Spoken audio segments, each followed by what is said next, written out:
How's it going, everybody? Today we got a little bit different of a video. Season 4 is about to start in like a day, and so I kind of wanted to touch base with everybody. I wanted to share some thoughts about the future of Season 4, and I wanted to try to equip y'all a little bit with some of the ideas that I have when creating these strategies for you, so that you can create your own strategies too, and then let me know so I can make videos. So anyways, I'm gonna go ahead and get into it. There's probably not gonna be too much editing in this video, mostly narration. But for now, strategic thinking is a powerful tool that can help you make better decisions, achieve your goals, and create long-term success when playing this game. But what exactly is strategic thinking? Well, near to its core, strategic thinking is often based on looking at the whole game through one lens or one vision, while also taking the time to consider potential options and outcomes of the various branches of your chosen strategic vision.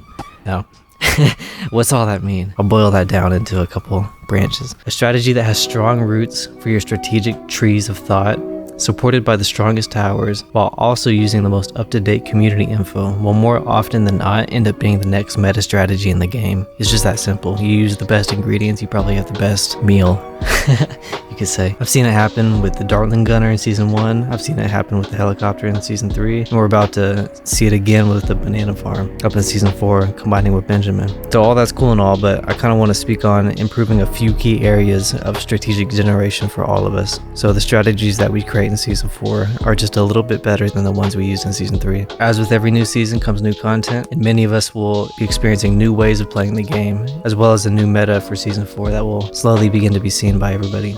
As we build towards this future Season 4 meta, try to keep these things in mind. It's often about taking a comprehensive and long-term view of things, both as it was in the beginning and how it will be once it's ended, rather than just a short-term experience or an immediate gratification of a specific outcome. Putting this into Battles 2 terms, it's about looking at how the game was in Season 1 and how it's about to be in Season 4, and how it could be in Seasons 8 and 9, or even by the time the game ends. The game will change with new tower changes, it'll change with new heroes, it'll change with new maps, and a few other things too that I'm not really supposed to talk about right now. But all of these are variables in crafting a very, very potent strategy for you to use on your ranked ladders, if climbing the ladder is something that interests you. Not only can you craft for performance, but you can also craft for fun. If you just like playing a bunch of different strategies, you can go for that too. Strategies aren't just made based on their own performance, but how the player feels when they're playing that specific strategy at any given point in time. So when crafting strategies, it's also important to consider if it's actually even fun to play in the first place. You might be able to min-max the best economy in the game, but if it's not fun to play, like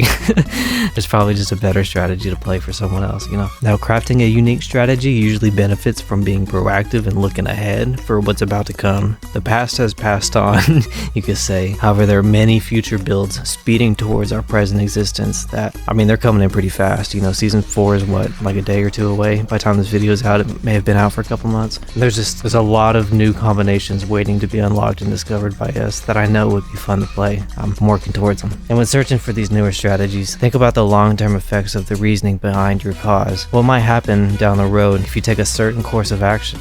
And what are the potential implications of that effect? These different types of if, then, else, loops, things like that. These will help you visualize how all of these pieces fit together and which pieces of your strategy may be replaceable or augmentable into something better. And while it's good to sometimes visualize the future into the present, it's also beneficial to think about the different ways to achieve your goals in the present moment, opposed to just mapping out things in the future. The emergent behaviors more valuable because you can plan a reward, but then the emergent behavior on the path to getting that reward may be way more valuable than what you saw in the first place. And with that said, you know, don't be afraid to look outside the box, or even inside the box in some cases. You know, all of our experiences at our disposal to learn from.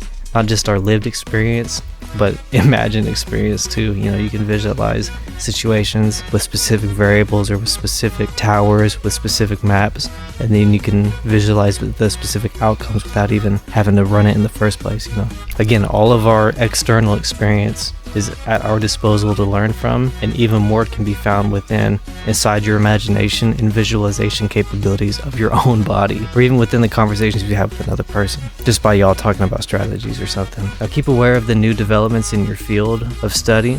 I'm gonna go ahead and wrap this up here because the video is getting kind of long, but when it comes to strategic design, a good meme to think about sometimes is that the best way to craft a new strategy usually depends on the individual's goals and circumstances at the time of crafting that certain strategy. A certain type of energy may feel like it is required at a certain time and space, but then once that time has passed and then the space has changed, a different type of energy may be needed, or a different type of tower, a different type of strategy, different team combination, things like that. I'd like to talk a lot more about this. I figured I'd lay the groundwork for it now, test the water, see how y'all react to it. If this has inspired you in any type of way, please let me know. I would be very curious to see your thoughts on that, or if you have any insights on crafting new builds, I'd like to hear from it too. With that said, thanks for watching.